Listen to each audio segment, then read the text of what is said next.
This is Hidden Killers Week in Review. A look back at the most prolific stories of the week.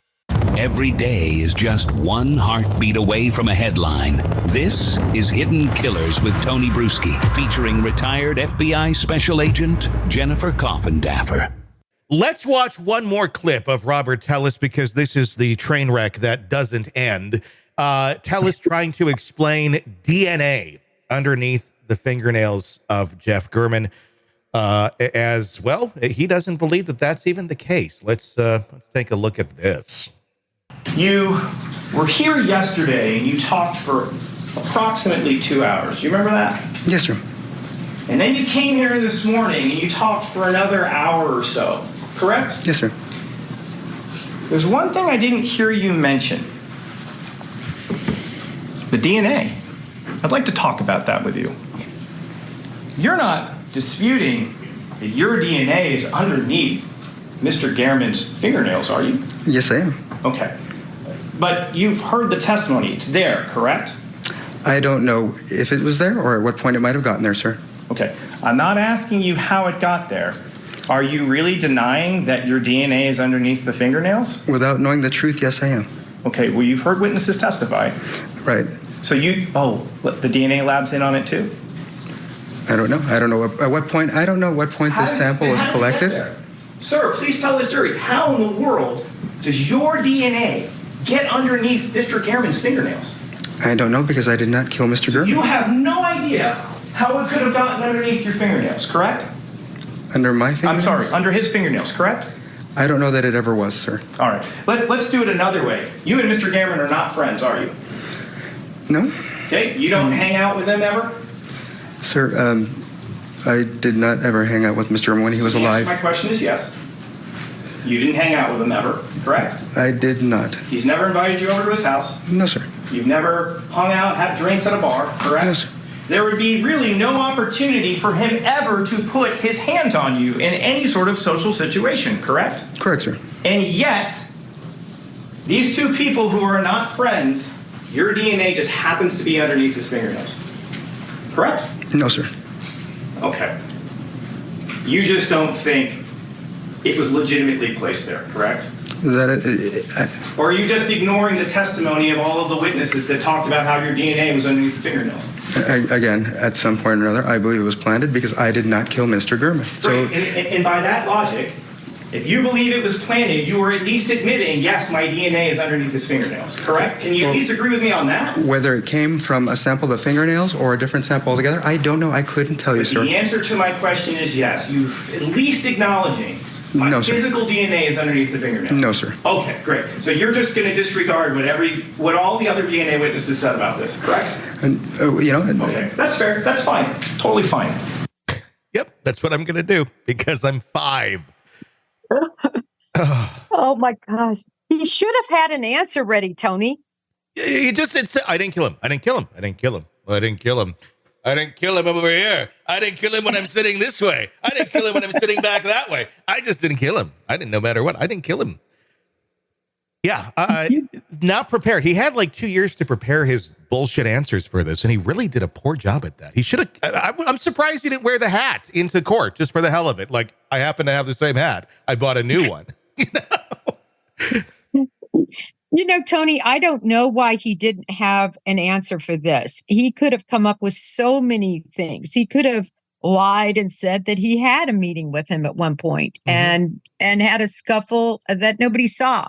In other words, he could have just made something like that up. Yeah. And they would have asked, well, when, and he could have been ambiguous about when and where it took place, but that it happened, right? Mm-hmm. He could have tried to plant some sort of seed there, or he could have kept along the lines of, well, he thinks that the police took a sample of his DNA and planted it under the fingernails when he was in the morgue. Yeah. Right. He could have, but he never does. He sort of waffles back and forth and then just finally says, like you said, he didn't kill him. I see this so similar. I was thinking about this the whole time he was testifying about that, as about Brian Koberger and his DNA on the knife sheath. Yeah. I was thinking about, there's just no way to explain it. Yeah.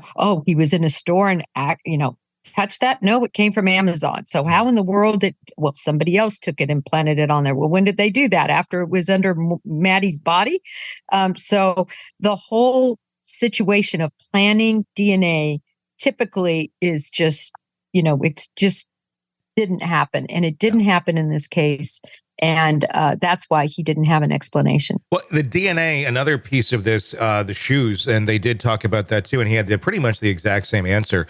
The shoes that were worn, the cheap Nikes, that all of his coworkers knew that he wore, that was also worn in the scene of the man who killed Jeff German.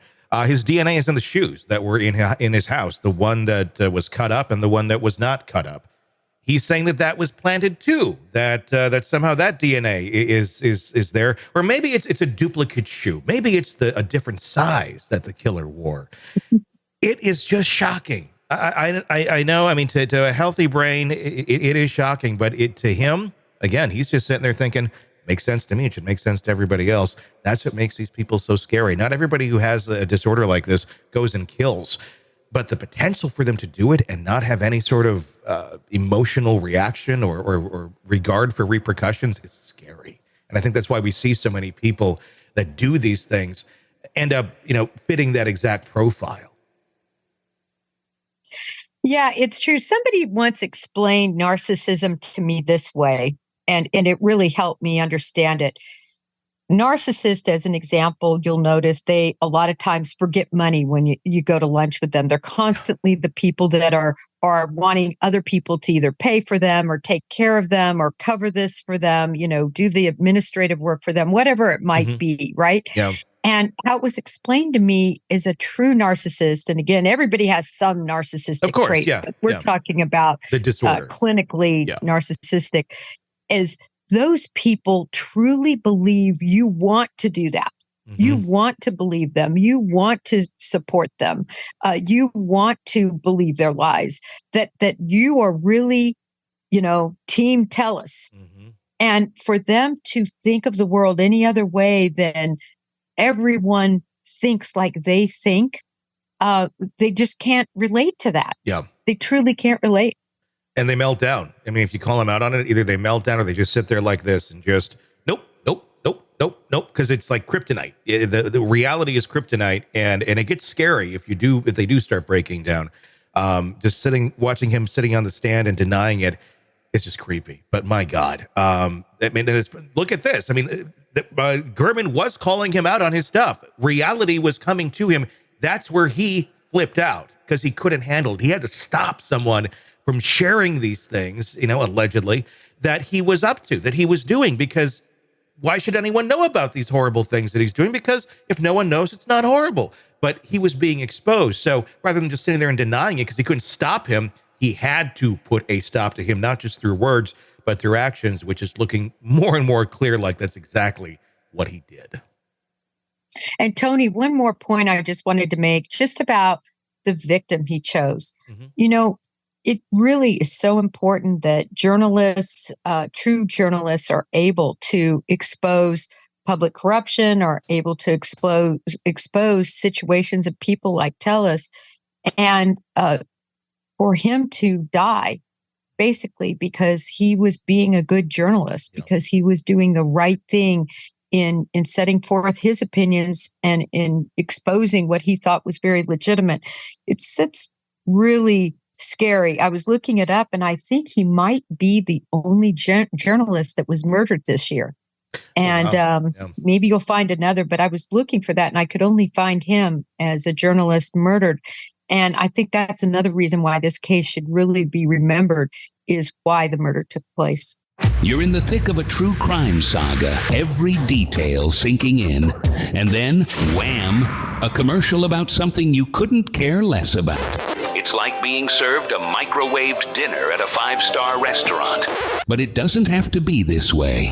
Go for True Crime Today, Premium Plus on Apple Podcasts. With True Crime Today Premium Plus, you get uninterrupted, ad-free episodes, extended interviews that dig even deeper into the muck, and early access so you can brag to your friends. It's like ordering the secret menu at a crime buffet. So, search for True Crime Today Premium Plus on Apple Podcasts, subscribe, and savor every twisted detail without interruption.